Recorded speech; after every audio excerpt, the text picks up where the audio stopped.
진짜 박수가 막 절로 나오는 영화이지요. 네, 유승환 감독님 큰 박수 부탁드리겠습니다.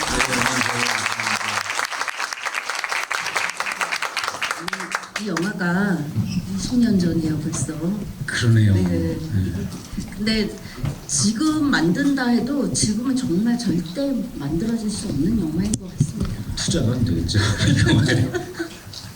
아니, 그러게요. 근데 이렇게 에너지가 정말 펄펄 넘치고 이랬던 때가 정말 저희 한국 영화 진짜 최정성기였던 때에 그 에너지가 정말 이 영화에 이렇게 그대로 있는 것이 아닌가라는 그런 생각이 드는데요.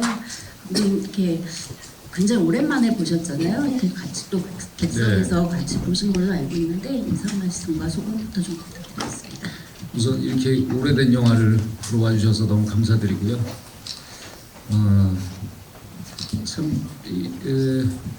계속해서 제가 포기하지 않고 극장 영화를 만든 것이 잘했다라는 생각이 드는 것이 20년이 지난 후에도 이렇게 영화를 상영하고 또 새로운 관객분들을 만나 뵐 수 있어서 참 영화 만드는 일을 하기를 참 잘했다라는 생각이 들고 좀 이상했던 것은 20년이라는 시간이 그냥 물리적으로 사실 휙 지나간 것 같은데 제가 체감을 한 것이 영화를 보면서 이제는 만날 수 없는 분들이 막 있어요. 변희봉 선생님도 그렇고 방주석 음악 감독도 그렇고 그 영화에는 이제 뭐 짧게 나오지만 그 여러분들은 잘 이제 모르실 텐데 그 수많은 그 권투하는 장면에서 수많은 무술 감독과 스턴트맨들이 지금 스타가 된 무술 감독이 있고 한데 그 중에 돌아가신 분도 있고 막 스타가 된 사람도 있고 그러면서 막 진짜 오랜 시간이 흘렀구나라는 생각이 드네요. 근데 감독님은 그냥 그대로신 것 같아요. 누가요? 그냥 이렇게 좀 풀어보려고 말씀을 드렸고요. 이 영화가 저희가 뭐 너무 잘 알려진 얘기로는 처음 만들어질 때 사실 감독님 이 영화가 아니라 그 박찬욱 감독님의 3인조의 그 2를 리메이크 그 두 번째 영화를 만드시려고 하다가 이제 이 영화로 만들어졌다라고 이렇게 알려져 있는데요. 또 되게 처음 보신 관객분들도 많으신 것 같아서 그때 말씀 조금 해주시면 좋을 것 같습니다. 우선 박찬욱 감독님께서 대외적으로는 공동경비구역 JSA로 데뷔했다라고 하고 싶지만 그 앞에 두 편이 있거든요. 역사적으로 기록된. 제가 박찬욱 감독님의 두 번째 극장용 영화인 그 3인조의 연출부였는데 만나기는 이제 훨씬 그 전에 왔는데 박 감독님 영화가 계속 막 투자가 안 되고 뭐 이렇게 진행이 되다가 엎어지고 몇 년 동안은 그랬어요. 그러다 이제 진짜 어렵게 그 3인조 연출부를 하게 됐는데 그때 이제 지금 봐도 그 3인조 각본이 되게 재밌거든요. 그 영화도 막 되게 유니크한 지점이 있는데 흥행이 완전히 실패해서 참 그 속상한 시절을 보냈는데 그 이 영화의 제작을 제안한 분은 그 올드보이의 프로듀서를 했던 지금 그 용필름의 대표이신 임승용 대표가 올드보이 촬영이 올드보이 이제 제작이 끝나고 나서 본인의 이제 제작사를 본격적으로 설립하면서 창립작으로 박찬욱 감독님께 이제 3인조를 리메이크하면 어떻겠느냐라는 아이디어를 낸 거였어요. 그래서 근데 이제 감독은 유승환이 하면 어떻겠느냐. 박 감독님께서 유승환이 한다고 그러면 그 본인이 그 3인조 제작사였던 시네이천 설득해서 그 판권을 가져다 할 수 있게 하겠다라고 해서 그때 이제 조건은 3인조의 그 주연 배우가 이경영, 김민종, 정성경 이 세 명의 배우가 등장을 하는 영화였는데 근데 이것을 최민식, 유승범, 임원희 이렇게 세 명이 하자는 거예요. 그럼 임원희가 정성경이야? 유승범이 정성경이야? 뭐야? 그러다가 어쨌건 자 해보자 뭐 해서 하다가 저도 그때 다시 3인 그러니까 제가 누구보다 이제 연출부를 했던 사람이니까 3인조 각본을 다시 끄집어내서 막 보는데 그 제가 욕먹을 것 같은 거예요. 그러니까 대본이 워낙 유니크하고 재밌는 건데 제가 손댔다가 뭐 약간 엉망이 될 수도 있을 것 같다라는 생각이 불현듯 들면서, 근데 그때 마침 그 시기에 제가 아주 비슷한 공교롭게 비슷한 시기에 본 그 두 편의 TV 다큐멘터리 프로그램이 있었는데, 그 실제 모델이 된 그 일본에서 신주쿠 한복판에서 매 맞으면서 그 살아가는 하레루 아키라라는 복서의 얘기와, 그리고 천안 충의대에서 권투를 하면서 이제 그 새로운 인생을 찾아가는 그 서철이라고 하는 그 두 복서의 얘기를 보게 됐는데, 저 두 사람이 링에서 만나면 난 누구를 응원할 수 있을까라는 생각을 계속 하고 있었거든요. 그래서 이걸 해보면 어떻겠냐라고 제안을 했죠. 근데 이제 임성 대표가 흔쾌히 오케이라고, 그때 마침 최민식 선배는 올드보이를 하면서 복싱을 굉장히 열심히 연습을 한 상태라 따로 특별히 뭐 연습을 안 해도 될 정도로 훈련이 잘 돼 있는 상태였고, 대신 문제가 최민식 선배는 올드보이 하면서 그 액션하는, 그리고 그 올드보이 하면서 체중 막 엄청 감량을 하고 액션을 너무너무 힘들게 찍어서 자기는 다시는 액션 영화는 하지 않겠다라고 할 때였어요. 근데 그게 올드보이 촬영 중이었네. 왜냐면 제가 세트장에 가서 최민식 선배를 만나서 얘기를 했었으니까. 근데 권투가 어떻게 액션이냐? 권투는 스포츠다. 이건 스포츠 영화다. 이거 액션 영화 아니다. 그랬더니 이 양반도 이제 촬영 중에 약간 정신이 없으니까 약간 흘려가지고, 그래서 그렇게 해서 이제 진행이 시작이 된 겁니다.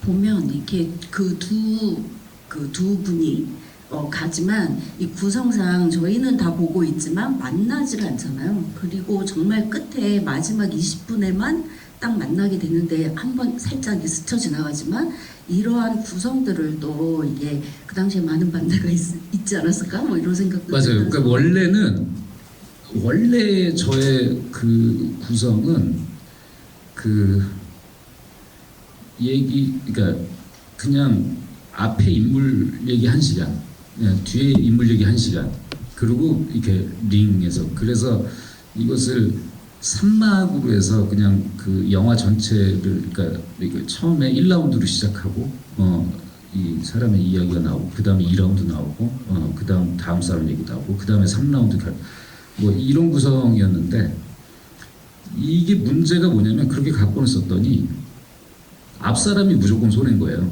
그러니까 이 뒷 사람의 얘기에 몰입을 하게 되니까, 순서 시간의 흐름상. 그래서 이 배치를 바꿔보기도 하고 뭐 하기도 하고 조금 더 이렇게 좀 나눠보기도 하고 했는데, 그래서 그냥 이렇게 순차적으로 하면서 약간 대중적으로 볼 때 좋은 시도는 아니죠. 왜냐면 그러니까 둘의 드라마가 이렇게 뭐 맞물리면서 상승하는 효과가 없이 계속 툭툭 끊어지니까, 사실 그게 뭐 대중 장르 영화로서 좋은 선택은 아닌데, 근데 이것은 장르 영화라기보다는 온전히 인물들한테 집중해서 가야 되는 거여서 그냥 차곡차곡 그렇게 하는 것이 좋겠다라고 해서 지금의 이제 최적의 방향이 이런 교차의 방식이고, 물론 중간에 한번 만나자라는 얘기가 있었는데 저는 만나면 안 될 것 같아요. 우리의 운명이라는 것이 항상 살다 보면 언제나 그러니까 예상치 못한 어떤 만남들이 있고 상황들이 생기잖아요. 저는 그래서 가급적 좀 그런 거 없이, 그러니까 너무 드라마틱하지 않게 진행을 하는 것이 이 영화가 가질 수 있는 독특한 지점이 되지 않을까? 라고 했는데 덕분에 흥행은 잘 안 되죠, 당시에. 근데 이런 구성 덕분에 관객들은 정말 나중에 도대체 누구를 응원해야 될까라는 그런 거에 대한 더 양쪽에 다 마음이 가면서 이런 구성들에, 그리고 그 뒤에 딱 그 20분에 만났을 때 그 폭발적인 에너지가 정말 그렇게 나왔던 그런 구성이어 같다는 생각이 들고요. 이게 사실 20년 전에 개봉할 때도 이 시기랑 조금 비슷한 시기에 했었었죠. 맞아요. 그때 만우절 개봉, 그러니까 달콤한 인생과 만우절에 동시에 개봉을 했죠. 그때 생각해보면 참 달콤한 인생의 거의 정반대말 같은 거잖아요. 이게 되게 온도가 달콤한 인생은 굉장히 차갑고 쿨한 영화고, 이 영화는 막 등장하는 모든 사람들이 막 억울해하고 막 뭐가 막 분해 있고 막 울고불고 막 질질 짜고 되게 뜨거운 온도의 영화고, 그때 김지훈 감독님하고 그 개봉이 또 같은 날 공교롭게 개봉하게 돼가지고 그때 막 서로 뭐 김지훈 감독님이 저 후반 작업하는데 막 그 딜레이 시키려고 막 괜히 쓸데없는 전화해가지고 막 저 스케줄 막 밀리 가려고 그러고 쓸데없는 소리 하지 말라고 그러는데 전화 끊고 그 당시는 영화계가 지금보다 규모가 크질 않아서 서로의 현장을 막 자주 응원 다니고 막 하던 시기라, 그때도 개봉할 때 둘 다 그때 당시에는 당대에는 흥행을 그렇게 뭐 크게 안 됐지만 그래도 재밌게 했던 기억이 나요. 인터뷰도 같이 하고. 그렇지만 이 작품은 또 깐에 감독 주간에 가서 또 이제 비평가 상을 또 수상하기도 했었고, 지금 10년, 20년이 지나도 계속해서 보면서 저 다 느끼셨을 것 같은데, 너무 보면서도 약간 이게 20년 전 영화인가? 지금 해도 되나? 이런 에너지를 지금 과연 만들 수 있을까라는 생각이 막 드는, 그리고 어떻게 보면 지금 한국 영화계에 이런 에너지들이 또 필요한 게 아닌가라는 막 그런 생각도 많이 들더라고요. 저도 다시 또 보면서. 근데 이 영화 개봉할 당시에는 그 욕 되게 많이 먹었어요. 그 되게 막 심파라고 욕 먹고 그리고 이제 제가 지금 오늘도 이제 보면서 느꼈던 것이, 제가 30대 중반에 만든 영화인데 유승범 파트는 사실은 그 저의 개인적인 사연들도 굉장히 많이 들어가 있는 저 상황들, 설정들이 많아서, 예를 들면 그 상환이 살고 있는 그 집 내부 뭐 이런 건 제가 실제로 살았던 집을 그냥 그대로 세트를 만들어서 한 거거든요. 그리고 뭐 거기 있는 에피소드나 뭐 관계들, 뭐 할머니와의 얘기 뭐 이런 것들은 사실은 제 경험들이 많이 녹아 있어서, 그리고 유승범 배우도 본인이 너무 잘 알고 있는 세계와 정서의 얘기라, 그러니까 그 유승범 파트는 제가 많이 다시 만든다고 해도 저보다 더 잘 만들지 못할 것 같아요. 제가 뭐 저때 당시에 무슨 뭐 마스터피스를 만들었다 이런 건 아니고. 근데 최민식 선배의 파트, 그 하레루야 아키라 씨를 모델로 했던 파트의 얘기는, 사실 제가 이제 설정과 그분의 이제 그 자료들만을 가지고 만든 건데, 하레루야 아키라 씨를 개봉한 이후에 만났어요. 근데 제가 일본 프로모션을 가서 만났는데, 그분을 직접 만났을 때 내가 영화를 완전히 잘못 만들었다. 실제로 만났을 때 제가 지금도 기억나는데, 그때 무슨 일본의 이제 홍보용으로 나온 그 프로그램에서 거기 아나운서가 이제 그 극장이 영화를 보고 나오는 하레루야 아키라 씨가 있고, 이제 제가 극장 밖에서 기다리다가 뭐 이렇게 인사를 하게 하는 상황을 연출했거든요. 근데 이제 그 아나운서가 하레루야 아키라 씨한테 그 한국에서 온 감독인데 영화를 보시고 이 감독한테 하실 말씀이 있느냐라고 했던데, 질문하니까 하레루야 아키라 씨가 저를 보고, 감독이 만약에 여자였으면 뽀뽀를 해줬을 것 같다. 근데 제가 그때 좀 딱 맞았어요. 그러니까 이 양반이 실제로 펀치드렁크 증세가 있고 되게 힘들게 살아가고 있는데도 불구하고, 제가 가장 놀랐던 점은 유머를 잃지 않는 거예요. 그러니까 제가 그걸 놓쳤어요.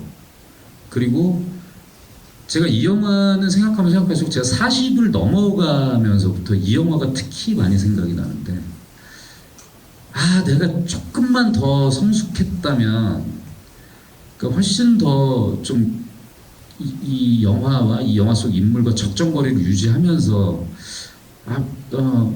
조금 더 잘 만들 수 있었지 있겠다라는 생각이 되게 많이 드는 영화가 이 영화예요. 태식은 저희가 이제 만나서 한 10분 지나면 좀 힘들어지고 정말 싫죠. 그 되게 막 싫은 사람이잖아요, 사실 이렇게. 근데 뭐 그런 사람한테도 재기의 기회를 한번 줘야 되지 않을까요? 네. 근데 이게 등장을 할 때 그 처음 딱 등장할 때 그 음악을 약간 이제 서부극처럼 딱 이제 서부극의 음악이 등장을 하면서 이 세팅도 저희가 이게 서울 그 시내 한복판에 딱 이렇게 오지만 마치 그 서부극의 마을에 딱 들어오는 그 외부인처럼 그렇게 딱 연출을 하셨던 그런 또 되게 인상적이었거든요. 이 영화는 사실 음악의 공이 굉장히 큰데 제가 방주성 음악 감독님하고는 처음 작업을 한 영화였는데 방 감독님이 그 남미에서 저 10대 시절에 성장을 하셨어요. 그래서 그 보면 이 영화에 사용된 이 연주 방식이 약간 이 남미의 느낌이 나는 그 기타 연주와 그리고 실제 여기 보면 막 되게 기괴한 사람의 목소리 이런 것들이 방주성 음악 감독님이 직접 자기 육성으로 녹음하고 한 그 소리도 있고 포카레카레아나를 태식이 이제 자기 아들 자고 있을 때 이제 막 되게 기괴하게 부르는 버전이 방주성 음악 감독님의 목소리거든요. 그리고 지금 이제 배우로 더 활발히 활동하고 계신 그 장영규 박현진 씨. 박현진 씨가 이제 백현진 씨가 거기 막 또 되게 기괴한 소리를 내면서 막 하고 저는 처음에 음악 작업할 때 되게 낯설었었거든요. 근데 제가 이 사람의 음악을 그냥 이렇게 믿고 맡겨도 되겠다 싶었던 게 지금도 기억나는데 방 감독님이 이제 작업실에서 작업하면서 뭐 몇십 번을 같은 장면을 계속 볼 거 아니에요. 이게 음악을 맞춰보고 타이밍 맞추고 근데 이 양반이 할 때마다 이게 어떤 특정 장면에서 이게 보면서 이게 눈물이 이렇게 뚝 흘려요.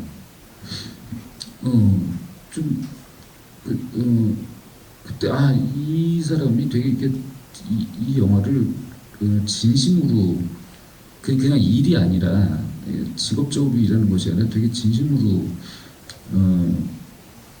작업을 해주고 있구나라는 생각이 들어서 그래서 오늘 저는 되게 인상적인 것이 음악이었어요.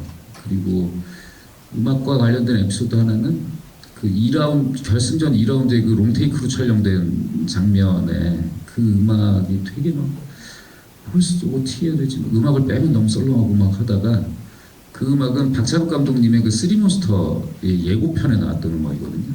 근데 음악 작업이 그때 당시에 복숭아 프로젝트라고 방주성 음악 감독님이 소속돼 있는 팀에서 장영규 음악 감독, 달파란,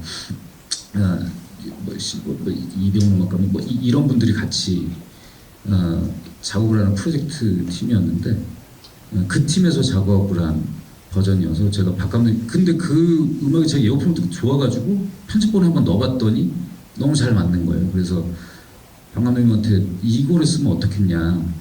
그래서 좋은 거 같다. 그래서 박 감독님한테 전화해서 저 좀 쓸게요. 그러고 통보하고 팀의 내에서 저 했으니까 알아서 해결해 주세요. 그러고 쓰게 됐죠. 제가 몇 가지만 더 여쭤보고 또 질문 받고 이렇게 또 진행하고 하도록 하겠습니다. 감독님께서 금방 이제 촬영 말씀을 해주셔갖고 제가 그거에 관한 질문 하나만 조금 더 드리고 싶은데요. 이 영화가 이제 뒤에 20분은 정말 6라운드를 다 정말 다 촬영을 하면서 그 중에서 이제 두 번째는 말씀하신 것처럼 완전히 원신으로 딱 들어가서 하고 첫 번째 장면 같은 경우에는 마치 이제 밖에서 딱 들어가는 것처럼 그런 식으로 굉장히 정교한 카메라와 또 이 경기 장면들을 또 이제 구성을 또 하셨는데 20분에 정말 저희 하이라이트라고 할 수 있는 이 장면들에 대한 말씀 조금만 더 해주시면 좋을 것 같습니다. 일단 배우들이 해주지 실제로 보셔서 알겠지만 이거는 무슨 대역을 쓰고 할 수 있는 촬영이 아니어서 실제로 배우들이 권투를 해야 됐었고 최민 선배의 조건 계약 조건이 그거였어요. 자기는 그 로키 같은 방식으로 그러니까 합이 보이는 방식의 연출한다고 하면 자기는 하지 않겠다. 예, 실제로 링에서 뭐 진짜 뭐 치고받고 야 하겠어요. 근데 적어도 최소한 이 스파링하는 정도의 느낌까지는 내줘야 실제 스파링하는 정도의 느낌까지는 내줘야 간다. 근데 그때는 유승범 배우도 뭐 한창 때라 그래서 실제 이 배우들이 두 분이 그땐 참 그런 게 좋은 시절이었어요. 그 아란이나 주먹이 운다 막 이런 거 할 때만 해도 3개월씩 그냥 막 그 훈련하고 이랬었거든요. 그래서 유승범 배우는 그 한체구에서 3개월 동안 그 복싱부들하고 훈련하고 그 최민 선배는 그 김광선 체육관에서 올드보이를 하면서 이제 친해져가지고 그쪽에서 훈련을 하고 그 훈련도 따로따로 했어요. 그렇게 그러다 이제 중간에 그 한체구 훈련에서 중간중간 조인을 몇 번 했었고 그리고 마침 그때 정두홍 무술 감독이 복싱 프로 데뷔를 했었던 시점이에요. 그러니까 복싱을 막 배워가지고 실제 그래서 여기 마지막에 등장하는 그 링에 링에 등장하는 분들은 그 실제 정동훈 감독님한테 그 복싱을 가르쳐 주셨던 그 코치와 그 관장님들이 막 영화 속에 등장을 하세요. 심판으로 등장을 하시는데 그래서 우리 조건은 뭐냐면 배우들이 실제 복싱 테크닉을 최대한 끌어올린다. 그러니까 이 두 배우뿐만이 아니라 여기 등장하는 뭐 김수현 배우나 막 이런 배우들이 안길강 배우 심지어 뭐 변희봉 선생님도 이 미트 잡아주는 것도 이게 기술이거든요. 그래서 개인의 복싱 능력을 최대한 올려놓은 다음에 우리가 현장에서 한 거는 그러니까 기본적으로 어떻게 진행이 된다라는 그 약속은 짜놓고 그리고 정동무수 감독의 역할이 레프리 역할을 한 거예요. 밑에서 뭐 이렇게 누구한테 이제 어느 쪽 빈다 막 뭐 돌아 뭐 빠져 뭐 이걸 해주면 그거를 들으면서 이제 배우들이 하는 거예요. 그 실제 타격감이 보시면 그 실제 이렇게 뭐 우리가 웃기 받는다고 그러는데 그러니까 리액션을 받아가지고 뭐 이렇게 돌아가는 거랑 다르게 실제 이렇게 뻑 부딪혀가지고 자기들도 맞으면서 놀래고 막 뭐 이러거든요. 그러니까 이제 그 아예 그 클라이막스 2라운드 장면이나 아니면은 유승범 배우가 김수현 배우랑 이 본격적으로 들어가기 전에 마지막 그 결승전 앞두고서는 둘이 그 되게 길게 그냥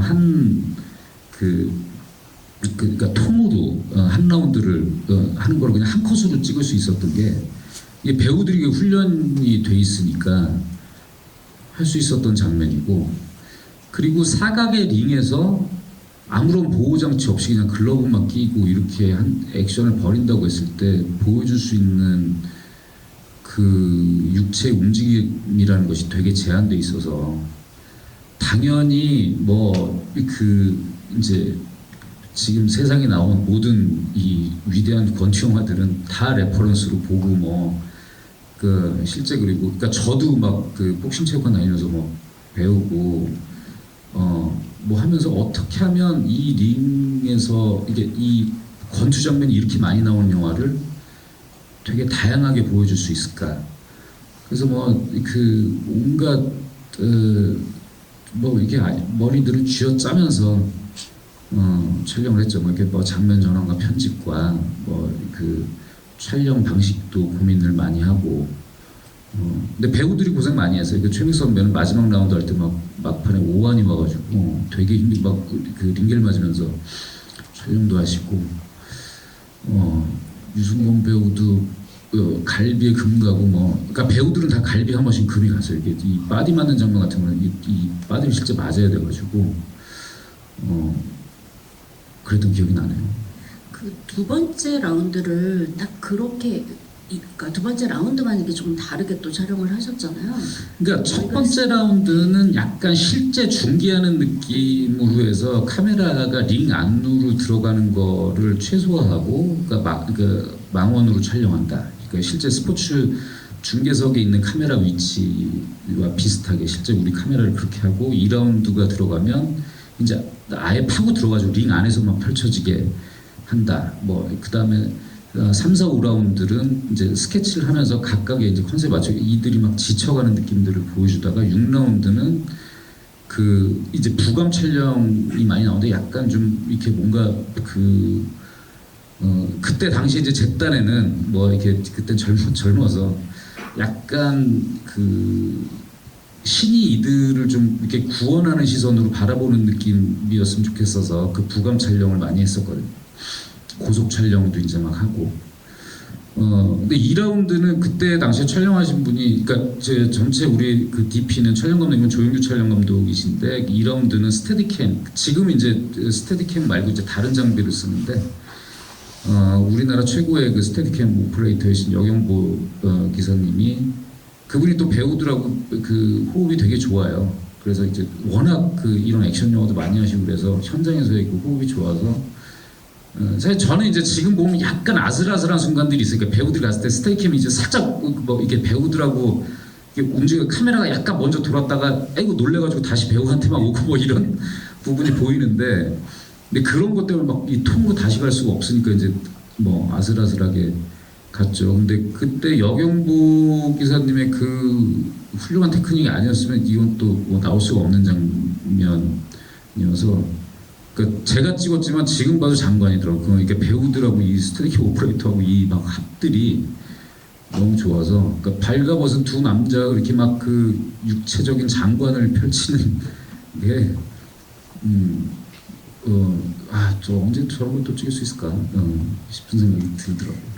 이런 말씀을 막 드려도 될지 모르겠지만 저 때는 좀 저 무렵에는 저희가 뭐든지 조금 다 해봐도 되고 막 이랬던 그리고 다 하셨던 막 그런 시기가 또 아니었나 뭐 이런 생각도 들더라고요. 또 보니까 맞아요. 뭐 네.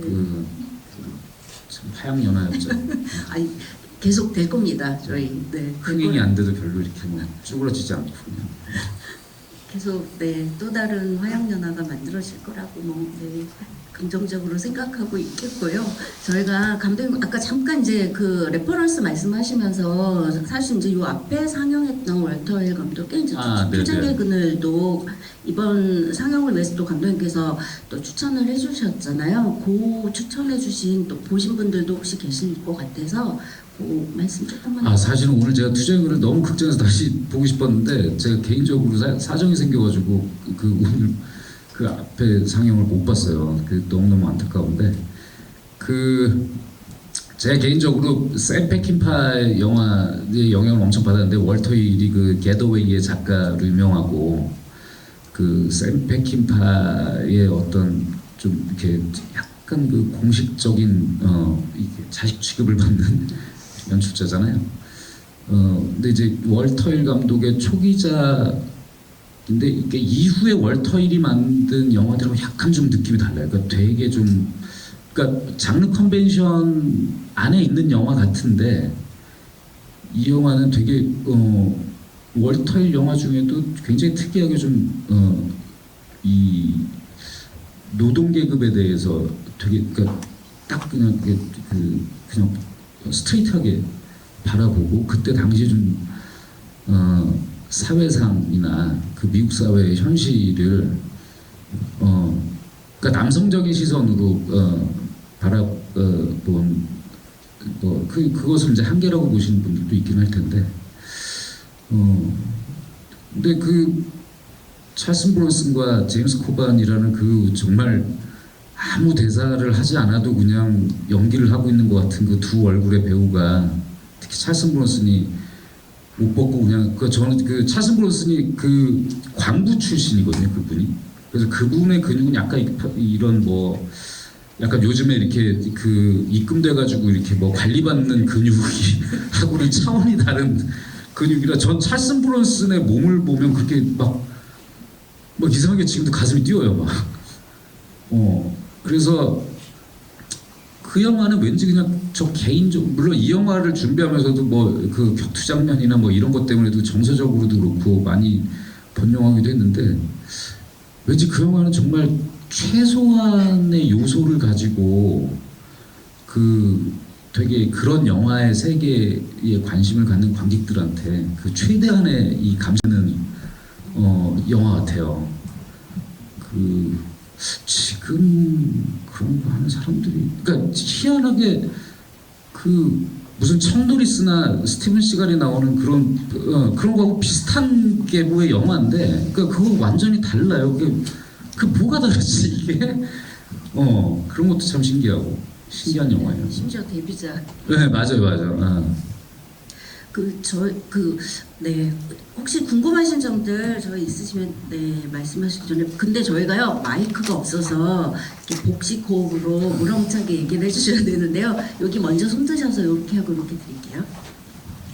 영화를 보면서 그 색감이 되게 특이하고 좋아서 영화라는 장르를 굉장히 전체적인 색감을 좀 생각하실 때 상황을 보면서 어떻게 생각하시는지 궁금하고, 이 헬스면 장면에서 생각을 얻어보신 이탈리아 아마조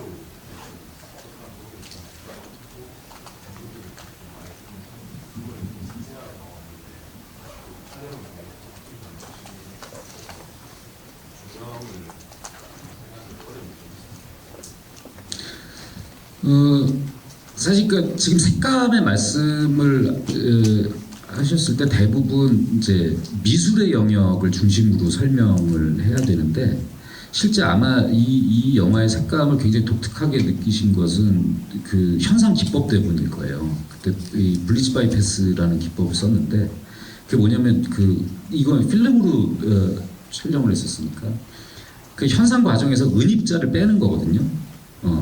그러니까 되게 거칠어져. 그러니까 제가 그 죽거나고 나쁘거나를 만들 때도 조용규 촬영 감독하고 저하고 이제 올해 같이 작업을 하고 있는 최원 촬영 감독 두 분이 이제 에피소드 2개씩을 찍었는데, 그때 처음으로 그 영화의 세 번째 에피소드에서 그게 이제 블리치 바이 패스를 내가 필름에서 블리치 바이 패스하는 경우가 있고, 그 다음에 포지티브에서 그걸 하는 경우가 있거든요. 조금 달라요, 그 느낌이.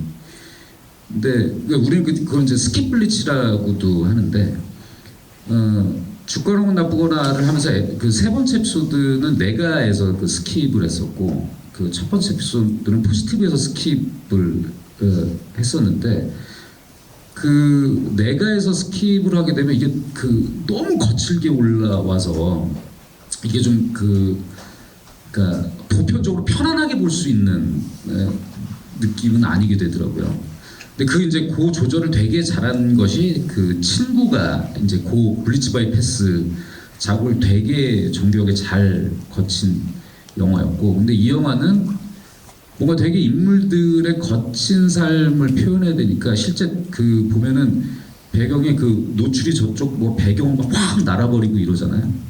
그러니까 이제 블리치 바이 패스를 했을 때 나오는 되게 전형적인 현상들인데, 색감이 좀 이상하게, 그러니까 은입자가 빠지면서 좀 원색도 되게 좀 탈색되게 느껴지고, 동시에 그러니까 다른 많은 색들이 이렇게 빠지면서 원색들이 또 남으면서 좀 도드라지는 효과들이 좀 있고, 테스트를 되게 많이 했었어요.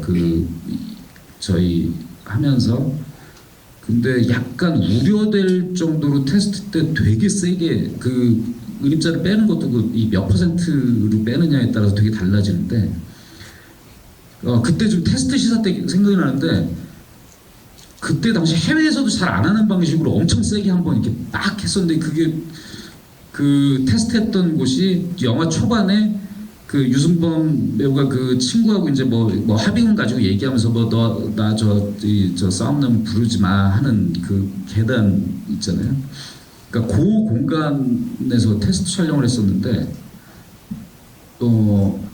이거는 저도 그렇고 다 이렇게 작업하는 스태프들이 한 번도 못 봤던 룩의 느낌인 거예요. 그래서 거칠어도 전체를 이렇게 한번 가보자. 근데 되게, 만약에 지금 같으면 투자사에서도 계속 이렇게 다시 한번 생각해 보시죠 뭐 하고 했을 텐데, 그때 그냥 우리가 한다 그러면 될 때니까.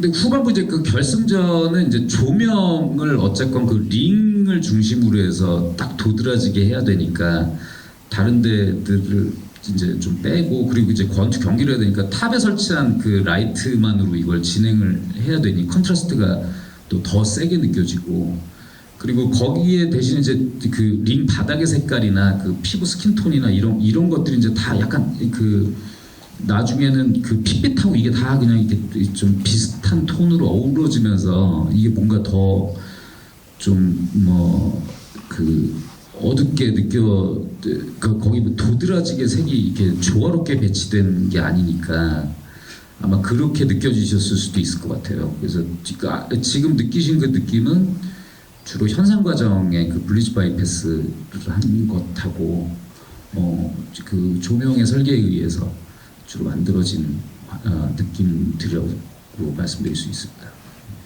저희가 이렇게 디지털로 리마스터링을 한 거지만 이런 필름이라고 하는 혹은 그 느낌은 정말 그대로 다 살아있는 것 같은 그런 생각이고 아까 말씀드렸죠. 혹시 꼭 부탁드리겠습니다. 영화 굉장히 잘 봤습니다. 감사합니다. 이제 수상한 감독이 우리나라 국내의 액션 영화의 한 이름을 부르실 정도로 많은 액션 영화를 찍으셨고 그리고 예를 들어 슈퍼노건 같은 영화도 있고 베테랑 시리즈도 있고 그런 상황인데 혹시 그런 영화를 찍고 찍으셨는데 그 영화를 이제 그런 식으로 불려지는 그런 것들에 대해 어떻게 생각하시고 어떻게 받아들이시는지 그런 식으로 불려진다는 게 액션 영화 감독으로 불려지는 것에 대해서요. 액션 영화를 많이 찍으셨으니까 액션 영화 감독으로 그러니까 감독으로서 이 영화를 다시 보셨을 때 어떤 다시 볼 때는 뭐 제가 특별히 뭐 액션 영화 감독으로서 보고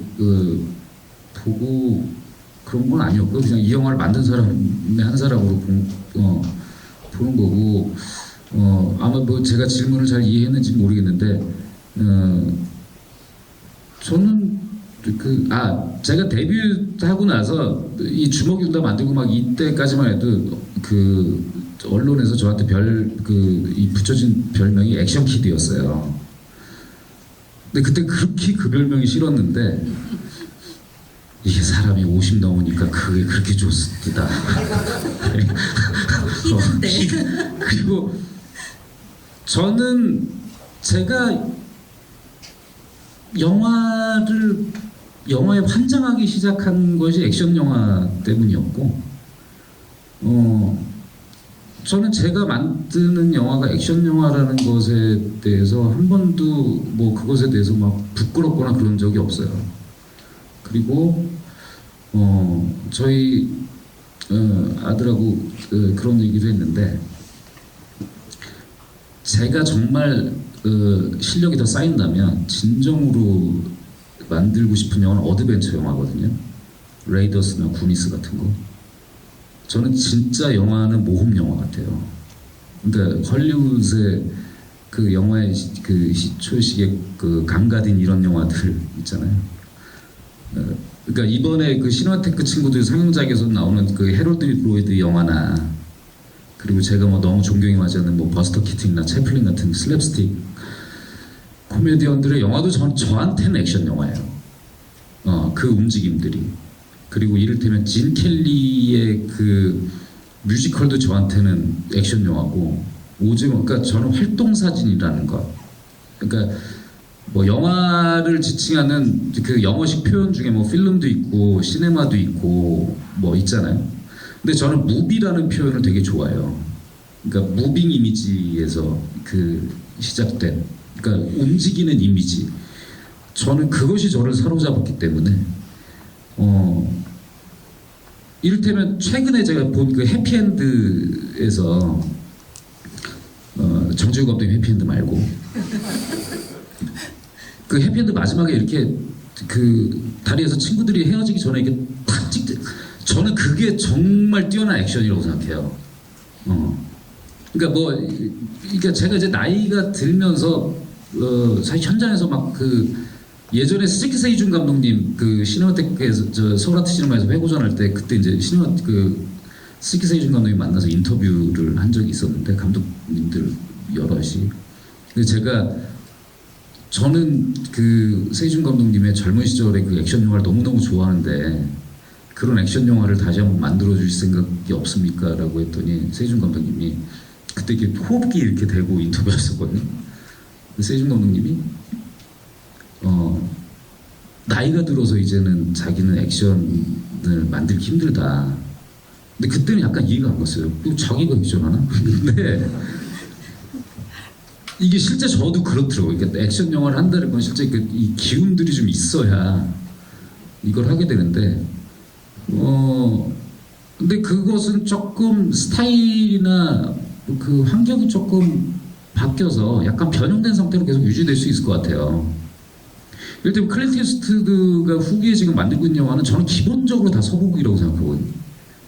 최근에 그 이번 배심원 같은 영화도 보면 기본적으로 정의를 묻는 방식의 그 이야기 흐름이나 그 정서적인 느낌들이 여전히 클린트 이스트우드가 젊은 시절에 만들었던 그 더티엘이나 뭐 그 서북에서 보였던 그 감정적인 에너지들이 여전히 조금 그 폭력의 수위나 뭐 움직임이 덜할 뿐이지 그런 본질은 좀 안 바뀌는 것 같고 그렇습니다. 근데 뭐 그러다 또 뭐 바뀔 수도 있겠죠. 제가 뭐 이러다가 갑자기 무슨 뭐 사랑 영화를 만들 수도 있을 것 같고 뭐 어떻게 알겠어요. 사람 앞일을. 사랑도 이제 액션일 수 있는 그럴 것 같고 네. 저희 또 뭐 궁금한 요 앞에 하고 이렇게 말씀드릴게요. 좀. 네, 마이크가 없습니다. 네.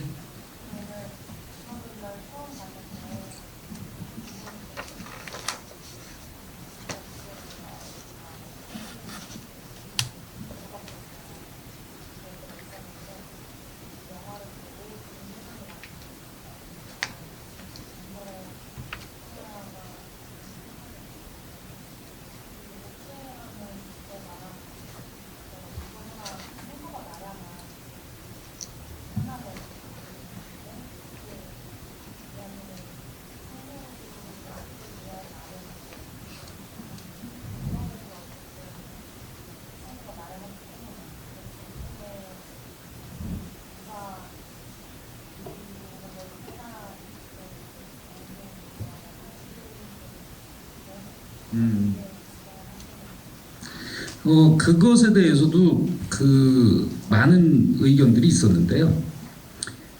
저는 굉장히 심플했어요. 그러니까 설정상은 이 둘이 링에서 싸웠을 때 되게 비등비등한 실력으로 간다. 어느 한쪽이 우위에 선 게 아니라.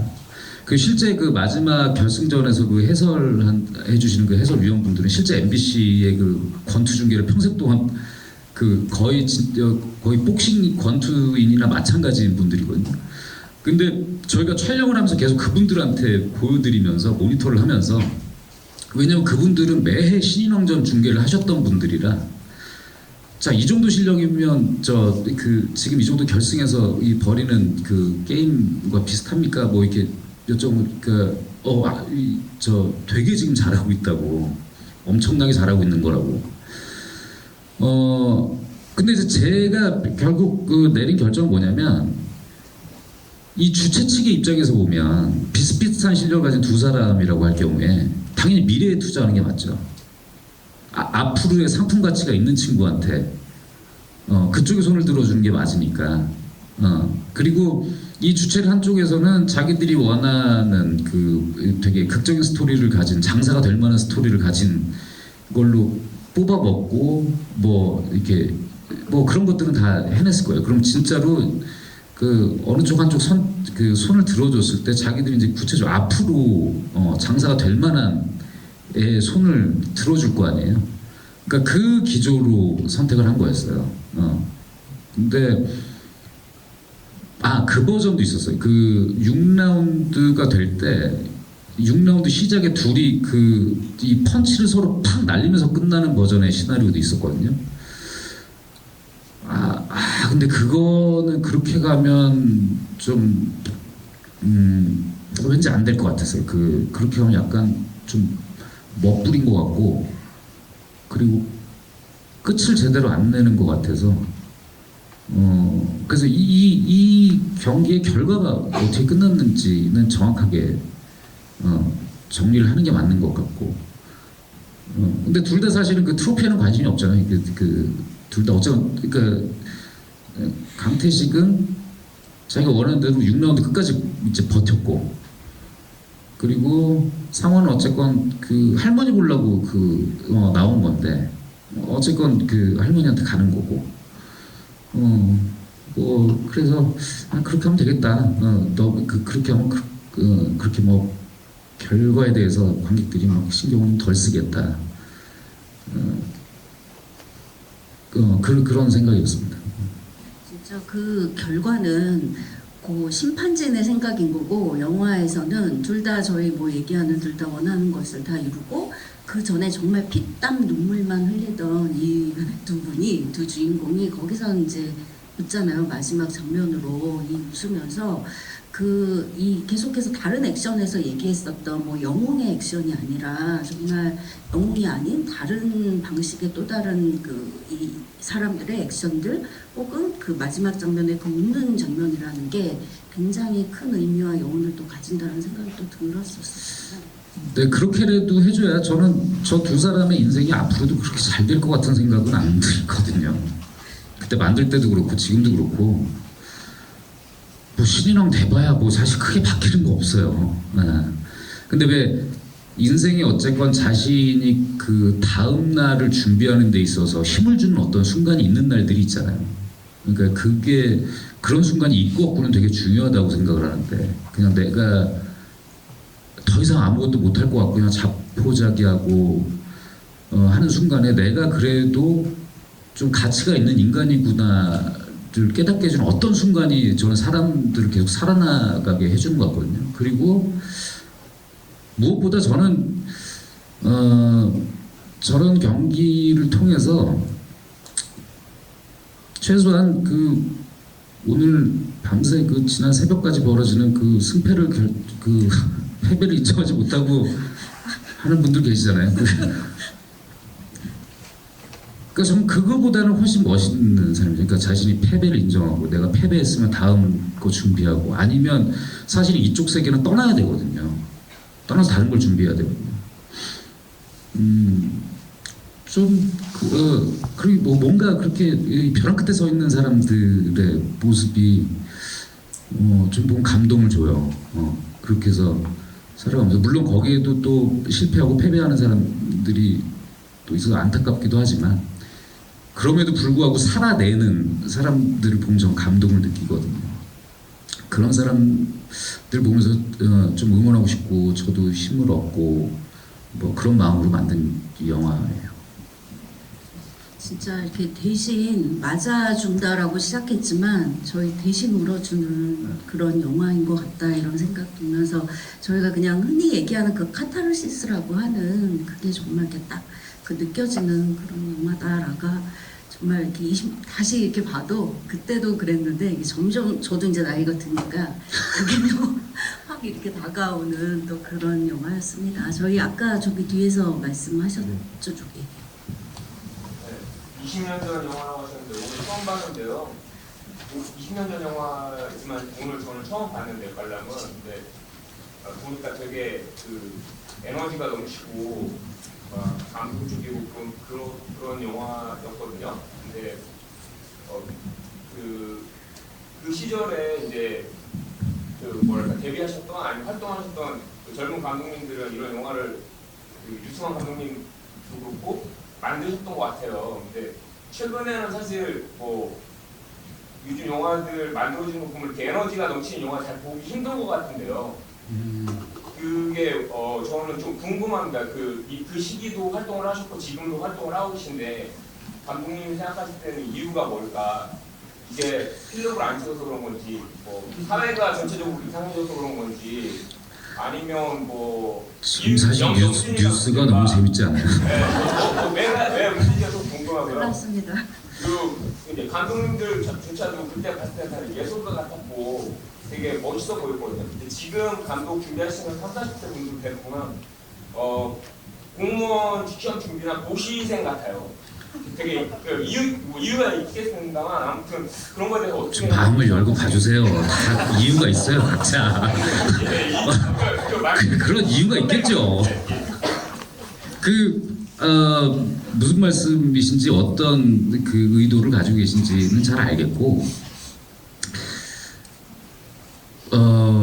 이건 제 개인적인 생각입니다. 제가 뭐 어떤 데이터를 가지고 막 뭐 그 객관적으로 얘기할 수 있는 건 아니고, 저희 세대는 되게 좀 유승범 배우하고도 그런 얘기 가끔 하는데 만나면 형 우린 진짜 우리도 좋은 시절을 지나왔어 하는 것이 저희가 이제 그 90년대 후반에서 2000년대 초반에 데뷔한, 그러니까 제가 그 중에서는 막내 세대고 박찬욱 감독님이 63년생이시거든요. 그러니까 60년대 초반에서 70년대 초반생들까지, 그러니까 저 정도까지 되는 세대들이 영화를 막 보고 열광하고 했던 시기가 그 이제 80년대를 관통해야 됐단 말이에요. 근데 80년대는 한국 대중문화의 진짜 암흑기였죠. 왜냐면 그 시절은 여러분들 아마 그 믿기지 않으시겠지만 그 시절에 영화를 만들려면 정부에다가 시나리오를 제출해서 그 허락을 받아야 됐어요. 그래서 이 시나리오를 검열관들이 체크해가지고 이 장면 빼, 이 장면 빼, 이 장면 빼 해가지고 다시 제작사에 보내요. 그거를 맞춰서 고쳐서 됐어요.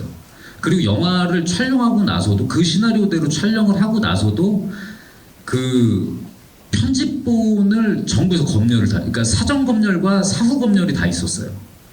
그러니까 북한이나 마찬가지였던 그 시스템을, 그러니까 지금 우리가 뭐 중국 막 얘기하는데 그 중국 같은 시스템으로 지내다가 그 90년대 들어가지고 그게 없어진 거예요. 그 검열 철폐가. 그때 막 그 검열을 받지 않고 영화 상영을 하다가 막 그 감옥 간 사람들도 있고, 그게 얼마 안 되는 역사예요.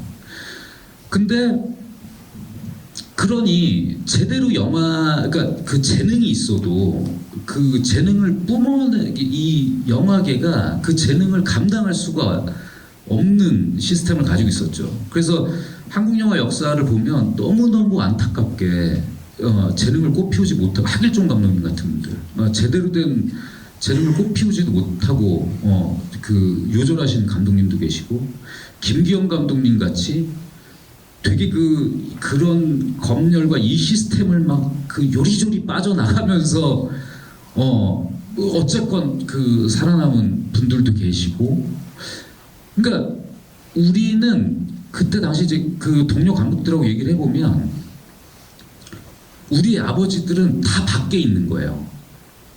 우리가 그러니까 지금 예를 들어서 우리가 이렇게 서울아트 시네마에서 시네마테크 친구들 행사를 하면서 백지수표를 딱 받으면 선뜻 한국 영화가 나온 경우가 별로 없었어요. 다 내 어린 시절을 열광시켰던 미국 영화, 뭐 프랑스 영화, 홍콩 영화, 뭐 이탈리아 영화, 뭐 이런 영화들이 리스트에 올라오지 한국 영화는 진짜 잘 안 나왔었거든요. 근데 그러니까 우리는 컴플렉스로 똘똘 뭉쳐져 있던 세대고, 되게 무시당하고, 한국 영화라고 그러면 무시당하고 방화라고 막 그러고 그랬으니까 그 집에서 그 집안 사람들도 한국 영화 뭐 이렇게 그 텔레비전에서 나오면은 막 돌리고 채널 돌리고 그러다가 제가 보니까 90년대 부산국제영화제가 생기고 검열 이게 철폐가 되고, 정부가 말씀하셨던 그 영화진흥위원회 그 말씀 잘하셨는데 그 영화진흥 정책을 막 펼치고 하면서 뭔가 막 자유가 생기기 시작하면서, 그리고 80년대 그 소련이 이제 해체되면서 그때 당시에 문화운동을 했던 좋았던 재능들이 80년대는 문학으로 많이 갔었는데 90년대이면서 영화계로 막 이제 들어온 거예요, 그 재능들이. 그러다가 사실은 지금 그 제가 데뷔하던 시절까지만 해도 액션 영화는 주류 장르가 아니었거든요. 그러니까 90년대를 통틀어 가지고 한국 영화에서 인상적인 액션 영화를 뽑아봐라 그러면 한 5편 정도밖에 안 돼요, 손에 뽑을 수 있는 영화가. 그러니까 장군의 아들을 시초해가지고 장군의 아들, 뭐 게임의 법칙, 테러리스트, 뭐 인정사정 볼 거 없다, 뭐 쉬리가 있었고, 그러니까 그리고는 사실은 잘 그 90년대에 무슨 특징적인 액션 영화를 뽑을만한 게 없어요. 그러니까 스턴트맨들도 매일같이 막 엄청나게 자기들이 훈련하고 해서 써먹는 게 아동용 그 비디오 영화 시장에서 그 자기들의 그 기량을 펼칠 수 있는 거였고, 그러다 90년대 후반에 이제 그 97년 8년 쉬리가 이제 상업적으로 엄청나게 큰 성공을 거두고 이제 일제히 막 갑자기 무슨 뭐 김지훈 감독님, 허준호 감독님, 이재용 감독님 막 이런 양반들이 막 등장, 김성수 감독님 뭐 이런 분들이 등장하고, 그 이제 99년 2000년 들어서면서 뭐 이렇게 이 봉준호 감독이나 전화 뭐 그 장준환 감독 이제 그 지구를 지켜라 뭐 최동훈 감독 타짜 뭐 이런 영화들이 2000대 초반까지 막 나오면서 약간 억눌렸던 이게 막 이제 터진 거죠. 그 다양한 장르들을 막 시도하고 했던 것들이.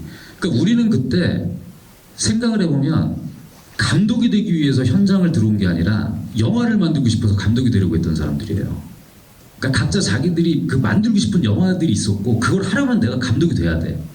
그리고 연출부를 하는 것도 그 연출부 전체 개런티가 무슨 막내가 뭐 이게 80만 원 받고 이랬거든요. 그러니까 한 편 전체 월급이 아니고 이제 한 편 전체를 하는데 80만 원 받고 뭐 이래요.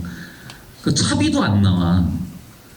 근데 왜 버텼냐면 여기에서 버티면 내가 그 영화하는 사람들을 만나고 배우들도 만나고 내가 못 쓰는 막 장비 같은 것도 막 구경하고 이렇게 되니까, 제 기억에는 제가 연출받은 90년대에는 연출부들이 퇴근을 안 하고, 퇴근하고 나면 그 컴퓨터가 집에 있는 경우들이 별로 없으니까 사무실에 있는 컴퓨터로 자기들이 쓰고 싶은 시나리오들을 막 쓰는 거예요.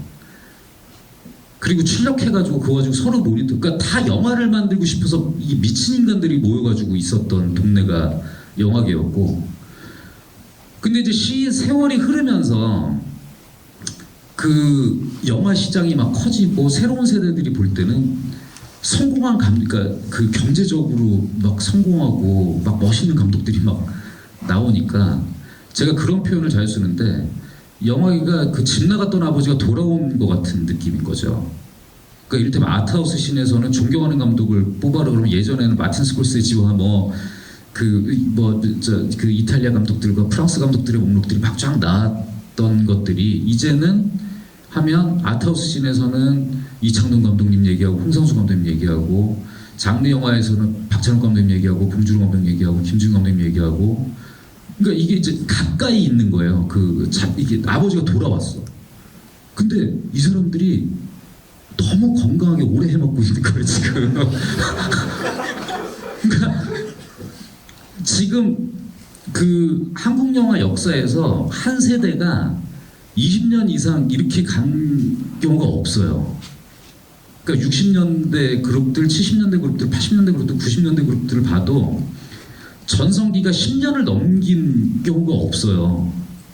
근데 유독 90년대 후반에 2000년대 초반 등장한 이 팀들이, 그러니까 저도 이게 20년이나 됐어. 저도 깜짝 놀래요. 그러니까 제가 2000년 데뷔를 한 거니까 제가 25년이 넘은 거예요 지금. 그 감독으로 제 데뷔를 한 지가. 저도 되게 징그러워요. 어떻게 내가 이렇게 해먹고 있는 거지. 근데 그렇다고 무슨 정년퇴임 할 수는 없잖아요. 아직 할 만한데 내가. 그러니까 여전히 막 만들고 싶었던 게 막 그 있는 상태에서 출발한 사람들하고 감독을 직업적인 모델로 출발하는 거하고 좀 다른 것 같아요. 그리고 제가 좀 놀라는 것은 뭐냐면 환경이 이게 바뀌었기 때문에 박스오피스의 성적이 지금 일반인들도 다 그에 들어가서 뭐 이 영화 뭐 오늘 명만 들었다는 이 얘기를 하잖아요. 그러니까 이전에 저희가 2000년대 중반까지만 해도 감독들이 이렇게 뭐 300만 됐어 뭐 이러면, 그러니까 그 정도 얘기를 하지, 실제로 시사회가 끝나면 주로 나온 얘기가 지금 이렇게 우리가 이렇게 하는 대화들 있잖아요. 야, 그 현상 어디서 한 거니? 뭐, 야, 카메라 그거 뭘로 썼어? 그 핸들 들어가는데 그거 무겁지 않아? 그 어떤 카메라? 야, 그 배우는 누구니? 어디서 나온 애니? 뭐 이런 얘기들을 했는데 지금 다 극장은 몇 개 잡았니? 이 숫자들을 얘기하니까, 근데 판이 너무 커졌죠. 그러게. 그런 것들도 영향이 있을 거예요. 아무래도 그 판이 너무 커지기도 하고, 그 다음에 그 전공자들도 되게 많아졌고, 그리고 제가 볼 때 지금 영화계의 지금 분위기를 이렇게 만든 거에 되게 큰 역할은 그 코로나 3년이 굉장히 크다고 봐요. 그리고 그 지금의 그러니까 제가 놀라는 것은 코로나 시기에 10대를 관통했던 친구들은 사실 극장 경험이 없는 상태로 되게 중요했던 그 10대 시절을 보낸 다음에 20대를 맞이하는 그 세대들이 나오기 시작을 한 거거든요. 그러니까 우리가 사실 영화에 대해서 어떤 그 되게 순수한 그 애정을 갖기 시작하고 연애를 시작하는 거는 사실 철없던 시절에 이게 시작이 되는 건데, 이 코로나라는 역병이 그냥 모든 걸 너무 많이 바꿔버린 거죠. 그리고 영화라는 것이 지금 지금의 시장 환경은 임금도 현실화되고 뭐 해가지고 이게 몸집을 줄인다는 게 되게 쉽지가 않아요. 그러다 보니까 투자 자본의 개입도, 근데 그건 어쩔 수 없는 거죠. 그러니까 너무 큰 돈이 오가니까. 그래서 저는 오히려 역설적으로 저예산 독립 영화들이 더 활발하게 만들어져야 된다라고 생각을 하고, 지금 영화진흥위원회뿐만이 아니라 극장이나 이런 곳에서도 그 저예산 영화들에 대한 그리고 감독들도 그 저예산 독립 영화를 자신이 주류 장르 영화에 이게 들어가기 위한 포트폴리오로 생각을 할 것이 아니라 진짜로 미학적으로 뭔가 이렇게 그 적은 예산으로 독창적으로 보여줄 수 있는 돌파구를, 그러니까 그 기존의 주류 장르 영화를 만드는 사람들한테도 긴장을 줄 수 있게 만드는 뭔가가 필요하다고 생각하는데, 참 어려운 문제입니다. 그러니까 기본적으로 그런 코로나 시대를 거치고, 그리고 사람들도 바뀌고, 지금 우리가 사는 환경이 너무 많이 바뀌었잖아요. 이를테면 우리 같은 사람들이 요즘에 이제 그 모니터 시사, 테스트 시사할 때 제일 많이 보는 건 뒷자리에 서가지고 핸드폰 불빛이 몇 번 켜지는지를 확인하거든요. 그러니까 이 시간들을 계속, 그러니까 이 못 견디는 거예요, 사람들이. 그 휴대폰, 지금 쇼츠에 그 가까워진 세대들을 붙잡고 불 꺼놓고서는 뭐 이렇게 전화도 하지 마라, 옆 사람하고 얘기도 하지 마라, 뭐도 하지 마라, 뭐 발로 차지 마라. 그리고 2시간 있는 거잖아요. 그러니까 사람이 나와서 하는 공연도 아니고. 그러니까 이게 지금 제가 볼 때 영화라는 것은 마지막 남은 대중매체에서 그 종교의식 같은데, 이게 약간 종교의식하고 되게 비슷한 거잖아요, 지금. 아이돌, 그러니까 큰 스크린에서 우리가 실제 존재하지 않는 거에 대해서 몰입해가지고 막 열광하고 하는 것들이 종교 예배 보는 거하고 되게 비슷한 건데, 근데 이것을, 그러니까 저도 좀 이 극장에서 보는 영화를 관람했을 때 그 특별한 감흥이라는 게 있는데, 이걸 어떻게 지금의 젊은 세대들한테 다시 근데 방법은 뭐 좋은 영화를 만드는 수밖에 없죠. 그 장수돌침대처럼 좋은데 참 좋은데 이렇게 한번 직접 경험해 보시게 하는 방법밖에 그런 거. 또 좋아지겠죠. 지금 일본 영화가 완전히 바닥을 쳤다가 다시 치고 올라가는 것처럼, 지금 여기 이렇게 영화에 대한 막 애정이 있는 분들이 남아 있는 한 다시 또 뭐 치고 올라가는 좋은 세상이 올 거라고 믿는 수밖에 없지 않을까요? 네. 맞습니다. 진짜 저희가 그 주어진, 제가 뭐 아까도 계속 뭐 20년 전에는 이랬다라고 말씀을 드리긴 했으나, 저희는 지금 또 영화를 계속해서 보고 만들고 또 같이 만들어가는 시대에 있어서 지금에서 또 저희의 문제의식과 저희 지금의 환경에서 또 우리의 이야기들을 계속 만들어가는 거, 예, 그걸 또 같이 만든다. 그러니까 예를 들면 최근에 저는 너와 나 같은 영화 되게 좋았어요. 근데 이제 만약에 코로나 시절 이전에 그 영화가 개봉했다면 훨씬 더 많은 호응을 받았을 것 같은데, 그러니까 지금 이제 OTT의 이 환경 변화, 이렇게 막 넷플릭스로 대표되는, 심지어 그 넷플릭스 대표가 나와가지고 막 극장은 이제 뭐 한물 갔다 뭐 이런 얘기를 해가지고 되게 좀 속이 상하기도 했는데 근데 정말 그러니까 만약에 이 영화를 제가 오늘 본 영화를 제가 집에서 봤다면 또 달랐을 것 같아요. 제가 만든 영화지만 그러니까 그것을 만드는 사람들이 정신 차리고 계속 그 관객들이 극장에서 보는 것이 이게 확실히 다르다 라는 것들을 계속 뭐 증명하는 수밖에 없겠죠.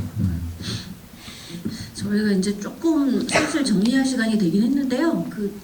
네, 저기 뒤에 먼저 말씀하고 이렇게 드리도록 할게요.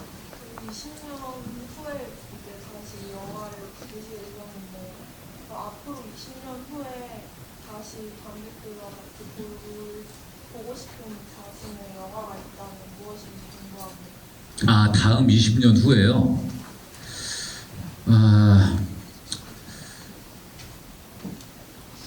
제가 최근에 촬영을 마친 휴민트라는 영화가 있는데 이게 좀 괜찮지 않을까요?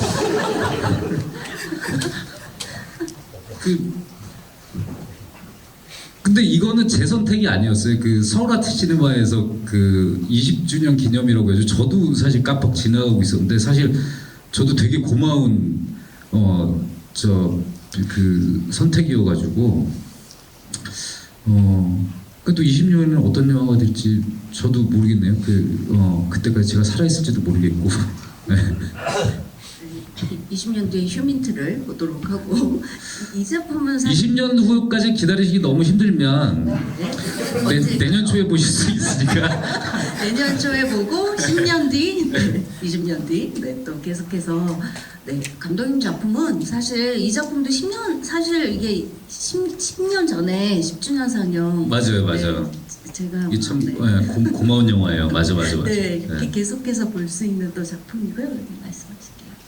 영화를 랩속으로 하나, 랩속으로 하나씩 있는데 랩속으로 중간에 선교 장면이 바로 걷어내시고 네. 취소에 앉아있는 여기 네. 하다가 벌거벗은 유승수가 아니나 장면이 나오는데 장면이 제가 느끼기에는 등이 깨졌다고 생각합니다. 그 장면을 통째로 넣었어도 촬영을 아예 안 했어요. 그 장면은 제가 지금까지 영화를 그러니까 2000년 데뷔하고 지금까지 영화를 적지 않은 영화를 만들었는데 제가 키스 장면이 하나도 없어요. 심지어 남녀가 손잡는 장면도 잘 없어요. 약간 민망해요. 어떻게 해야 될지 모르겠어요. 그런 장면을 어떻게 찍어야 될지 모르겠어요. 그렇죠. 근데 이제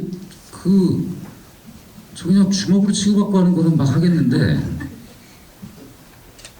라스 폰 트리에가 그 도그마 선언할 때 그런 걸 했었죠. 그러니까 그 폭력 장면들은 사실은 이게 가짜일 수밖에 없지만 이 성과 관련된 장면들은 실제로 찍을 수 있기 때문에 도그마에서 이 성행위를 하는 것들은 집어넣고 뭐 폭력 장면들은 그 도그마 선언에 막 그런 것들이 있었단 말이에요.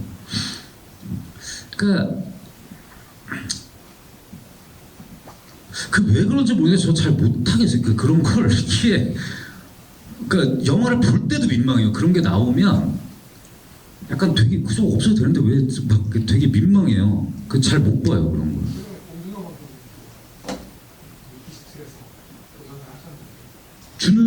봉준호 감독님은 저 마도에서도 막 잘 찍잖아요 그런 거.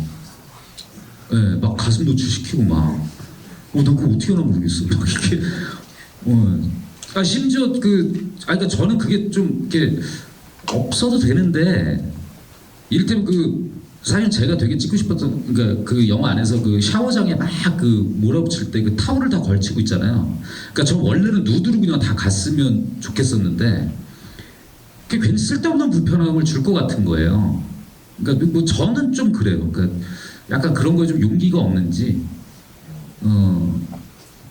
근데 대신 이제 뭐 이렇게 블루벨벳이나 막 이런 데 나오는 되게 에로틱한 느낌들이나 임권택 감독님 영화 보면 나오는 되게 묘한 무드 같은 것들은 김경 감독님 영화에서도 그렇고 그런 건 이제 제가 관객으로서는 되게 보는 거 좋아하는데 그저 연출을 어떻게 될지 모르겠어요. 그런 것들을 뭐 이거를 뭐 여기서 약간 각도를 어떻게 꺾어서 뭐 이렇게 여기서 뭐 어떻게 뭐 그런 거 그러니까 그 제가 잘 못 즐기는 것 같아요. 그거를.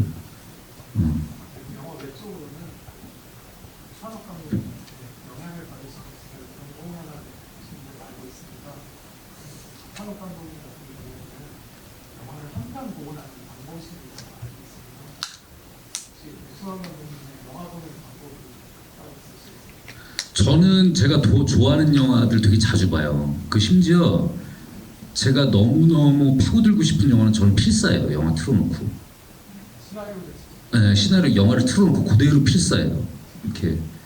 근데 지금은 이제 체력이 많이 딸려가지고 못하는데 왜 막 그 영화를 그냥 막 어떻게 막 다 씹어가지고 막 인수분해해서 제 안으로 막 가지고 싶어서 그 전 머리가 나빠가지고 그러니까 이 박 감독님이나 뭐 봉주 감독님 이렇게 막 이 두뇌가 좋으신 분들은 이렇게 한 번 봐도 막 쫙 기억이 되는데 나는 본 영화인데도 뭐가 다시 보면 이게 못 봤던 게 나오고 막 그러니까 그 저는 영화를 그러니까 제가 좋아하는 영화를 반복해서 감상하는 걸 좋아하고 가급적이면 이제 신작들은 뭐 이게 그 반복해서 볼 때 이제 꼭 그것이 극장에서 하는 보장은 없으니까 그리고 가급적이면 볼 수 있으면 극장에서 보려고 노력을 하고 극장에서 보려고 노력을 하고 이제 영화 딱 봤을 때 그냥 딱 후지다라는 느낌이 처음부터 드는 영화들이 있잖아요.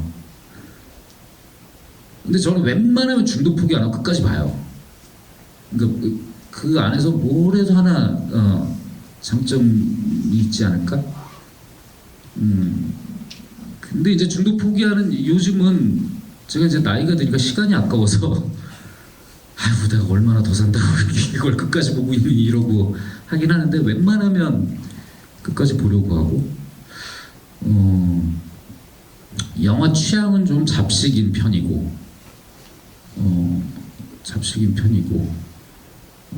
좀 의리는 지키려고 하고 내가 처음에 애정 고백을 했던 감독들의 영화나 내가 좋아했던 배우들의 영화는 좀 의리를 지켜서 막 보고 하려고 하지만 좀 이제 너무 돌이킬 수 없는 강을 건너는 경우들이 있잖아요. 이렇게 아티스트들이 너무 후져지고 막 첸카이거 그렇게 뭐 저는 최근에 뭐 그 후보로 나오신 분의 표현으로는 그분의 영화는 뭐 이렇게 제가 뭐 직접적으로 성함을 직접 얘기는 못하겠고 저는 그런 아티스트가 저한테는 성룡이에요. 그러니까 사실 은퇴 시기를 놓친 것 같은 느낌이 되게 어떤 지점에 전설로 남을 수 있었던 한 아티스트였는데 뭐 되게 마음이 아프죠. 뭐 그렇고 제가 사실 너무 애석한 건 지금 시간이 요즘 이상하게 막 허락을 하지 않아서 서울아트시네마에서 영화 보는 거 너무너무 좋아했는데 서울아트시네마에 와서 영화 본 지가 지금 너무 오래됐어요. 그래서 막 이제 그때 좀 내가 뭐 한다고 이렇게 좋아하는 데 가서 영화 보는 것도 이렇게 못하고 막 그래서 그런데 하여튼 뭐 그러니까 어쨌건 집 가까운 극장에서라도 뭐 보고 뭐 하려고 하죠. 그리고 영화 보고 어떻게 그러니까 사람하고 같이 대화를 하려고 그래요. 그 영화에 대해서 그 다른 생각을 그 영화에 대해서 다른 생각을 가지거나 혹은 비슷한 포인트에서 열광하거나 했던 부분들에 대해서 같이 생각하고 저도 생각이 좀 정리가 될 수도 있고 뭐 그래서 요즘은 또 즐기는 것은 가족들하고 집에서 보는 거 좋아하고 그렇습니다. 주먹이 온다도 20년이지만 사실 이제 외유내강 제작사 감독님 제작사가 이제 20년이 됐고 사실 요 뒤 영화 짝패가 시작이시잖아요. 이 주먹이 온다나 저희 죽거나 혹은 나쁘거나나 그 전에 영화들 저희 그러니까 이런 상영회 기획하는 사람들이 감독님 영화에서 이렇게 영화 제목에서 이렇게 많이 훔쳤어요. 이렇게 기획전 제목을. 네, 그게 그랬는데 여기 짝패 이후로는 또 휴민트까지 약간 또 이게 좀 짧아지고, 그렇죠. 네, 이런 경향도 좀 있고 그런 것 같은데. 제목 관련해서는 재밌네요. 이 제목은 김대우 감독님이 지어주신 제목이에요. 그러니까 처음에 이 영화에, 그러니까 여기에 들어간 그 첫 시나리오 표지에 들어가 있었던 제목은 서울의 주먹이었어요. 제가 스카우트 시나 동경의 주먹을 되게 좋아해가지고 동경의 주먹을 패러디해서 어쨌건 이게 그 주먹제비들 얘기니까. 근데 서울의 주먹이 좀 뭔가 근데 이게 이제 진짜 사람들의 얘기를 하는데 제가 좋아하는 영화의 제목을 패러디하는 방식으로 가는 거는 좋지 않을 것 같았어요. 그 다치마을이도 아니고. 그래서 무슨 제목이 있을까 하고 이제 제목을 이제 고민해서 이제 박찬욱 감독님께 시나리오 모니터를 부탁드리고 박 감독님이 이제 막 얘기해 주면서 그 제목, 박 감독님이 너무 좋은 제목이 있다고 저한테 그러신 거예요. 뭔데요? 그러니까 야, 주먹대장과 맷집왕 어떠냐? 근데 그 양반이 살인의 추억 제목으로 너는 자수하지 않으면 사지가 찢겨 죽는다를 제목으로 하라고 했던 분이에요. 그때 진짜 좀 우리 관계 위기였어요. 그래서 근데 그때 이제 김대우 감독님이 제목을 지으셔가지고 이거 딱이다 해서 했고, 최근에 제목과 관련해서 박찬욱 감독님하고 그 박찬욱 감독님 신작이 어쩔 수가 없다잖아요. 근데 그게 도널드 웨스트레이크 소설 X 도끼 원작이잖아요. 근데 이제 박 감독님은 도끼, 그러니까 제목까지 너무 고민하시길래 그냥 도끼라고 하면 안 돼요 그랬더니 관객들이 드디어 이제 진정한 피칠갑 영화의 끝을 보여주시는 건가요? 막 이런다는 거예요. 그러니까 박 감독님이 그 제목만 듣고 그래서 너무 노이로제가 걸려서 이분이 그런 영화 아닌데 그래가지고 제목 가지고 근데 어쩔 수가 없다고 하기로 했다고 그래서 이게 뭐예요 제목이 뭐 하시는 거예요 지금. 그래서 제가 해볼게요. 그래서 저 이제 복수의 계산을 해가지고 막 하다가 근데 제가 생각해도 좀 아마 그 도끼 원작 그 내용을 그 코스타 가브라스 X가 같은 원작이거든요. 제가 커트라인이라는 제목을 지어줬어요. 그래서 제가 지금 이거 너무 딱이다, 이거 최고다. 근데 심지어 그쪽 내부 반응도 괜찮았대. 근데 박 감독님이 그러시더니 야 근데 이거 한국식 영화라 별로야 이러시는 거예요. 그래서 아니 미국 개봉은 딴 제목으로 하고 한국을 그걸로 하면 되잖아요. 어쩔 수가 없다보다 낫잖아요. 근데 시간이 지나면서 보니까 어쩔 수가 없다가 착착 붙더라고요. 그래서 이분이 약간 관객들이 이제 가스라이팅하는 이 경지에 이르렀구나. 그 제목 관련해서는 감독들이 다 제목을 짓는 걸 힘들어해서 엄청 서로 막 하고 그러는데 사실 동료들한테서 좋은 아이디어가 나오는 경우는 별로 없어요. 네. 저희 마지막으로 감독님 이제 오늘 저희가 또 이렇게 극장에서 시간을 조금 거슬러 가면서 영화 다시 보고 이런 게 또 시네마테크의 매력이고 또 그 기능이고 또 역할이고 라는 생각이 또 들기도 하는데요. 이렇게 또 같이 만나신 소감과 그리고 아까 잠깐 말씀드렸지만 외연대강 20주년도 하면서 그 전체적인 약간의 소획 뭐 이런 거와 함께 조금 말씀 들어보면 좋을 것 같습니다. 제가 소라트 시네마의 그러니까 관객으로 막 즐겁게 출입을 하다가 어느 순간 이제 시네마테크의 친구가 돼서 관객분들하고 같이 뭐 이렇게 이런 자리도 갖고 그런 시간이 적지 않게 흘렀는데 오늘 좀 유난히 시네마테크의 기능이라는 것이 이런 거구나. 그러니까 영화를 만든 사람으로서 되게 좀 감격스러운 지점이 있고 굉장히 감사한 지점이 있어요. 아까 영화 이제 처음 보셨다는 관객분들도 계시고 지금 보면 이제 새로운 세대의 관객분도 계시고 아마도 이 영화가 개봉했을 당시에 기억하시는 관객분들도 같이 섞여 계신 것 같은데 우리가 이제 그런 얘기들을 하잖아요. 그 영화라는 것이 위대한 것이 이런 시간의 흐름을 뚫고 살아남을 수 있는, 우리가 고전을 볼 때 겪는 그 감동이 그런 거잖아요. 그 과거의 것들이 막 살아나서 과거와 현재를 이어주고 미래로 또 연결해주고 하는 것들. 근데 오늘 제 영화가 20년이 지나서 그런 순간을 여러분들과 함께 할 수 있는 시간을 가졌다는 것이 너무너무 감격스럽고, 예전에 영상제로에서 10주년 기념 상영했을 때하고는 또 다른 것 같아요. 20년이라는 시간이 주는 그 무시무시한 느낌이 또 있는 것 같고, 그리고 저 개인적으로는 저도 보면서 저렇게 찍었던 시절이 있었구나 내가. 그래 저렇게 그냥 앞뒤 안 보고 막 찍었던 때가 있었네. 내가 지금 나는 너무 늙어가고 있나? 너무 눈치 보고 너무 안전하게 하고 있나? 너무 재수없이 살아가고 있는 건가? 하는 거를 스스로 좀 돌아보게 해주는 시간이어서 하여튼 굉장히 감사드립니다. 이 지금 프로그램을 주신 시네마테크와 또 이 영화를 관람하러 와주신, 지금 너무너무 재밌는 일이 지금 뉴스에서 계속 벌어지고 있는데 그 재밌는 구경을 뒤로 하고 여기를 와주신, 지금 저 나가자마자 지금 어떻게 되고 있는지 막 보려고 하는데, 그리고 한국 영화의 앞으로의 미래를 위해서는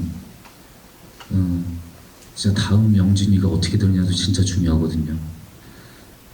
그러면 정부의 정책도 진짜 중요하고, 지금 부산국제영화제가 지금 제가 볼 때는 한국 영화가 되게 흔들리는, 지금 이 한 축의 부산국제영화제가 흔들리는 것도 굉장히 크다고 생각해요. 근데 그 원인은 다 어디서부터 시작됐는지 여러분들 다 아실 거고, 그러니까 좀 영화가 좋은 영화를 만들어내려면 역설적으로 좋은 세상이 되는 것이 맞으니까, 여러분들도 영화와 세상과의 이 균형을 잘 좀 맞춰주셔서 좀 더 많이 극장에서 우리가 좋은 경험들을 할 수 있는 시대를 같이 열어보아요. 네, 저희 오늘 이렇게 함께 해주셔서 감사드리고요. 재미있으셨지요? 네, 좋은 또 저희 시네마테크 친구들 계속 진행되니까 함께 또 끝까지 해주시고요. 저희 감독님께 큰 박수와 저희 내년에, 그죠? 맞다. 내년에? 지금 말씀하신 게 이제 우리 모형 프로그램에서 말씀하신 거는 부천 영화제와 같이 지금 외유내강 20주년 기념 상영회도 있고, 뭐 CGV에서도, 그러니까 저희 외유내강이 지금 만든 지 20주년이라, 그러니까 훨씬 강혜정 대표와 제가 이제 외유내강이라는 이름으로 활동한 건 훨씬 더 전부터였는데, 법인을 만들어서 이렇게 회사로 한 게 20주년이라, 그래서 또 그런 상영회 같은 게 있을 것 같고, 내년은 뭐죠? 저희 휴민트를 말씀드릴게요. 휴민트. 저기 네, 상영은 아직 여기서만 아직 저는 떠나갔고. 그렇구나. 네, 죄송해요. 네. 저희끼리 비밀입니다. 네. 아직은. 우리끼리 비밀. 네. 비밀. 네. 네. 휴민트로 다시 한번 좀 만났으면 좋겠다라는 말씀을 좀 드리고 싶었습니다. 네. 감사합니다. 네. 그러면 저희가 극장에서 다시 한번 감독님과 휴민트로 만나도록 하고요. 감독님께 큰 박수 좀 부탁드리겠습니다. 네, 감사합니다. 오늘 수고해주신 모형 프로그램이었는데 너무 감사합니다.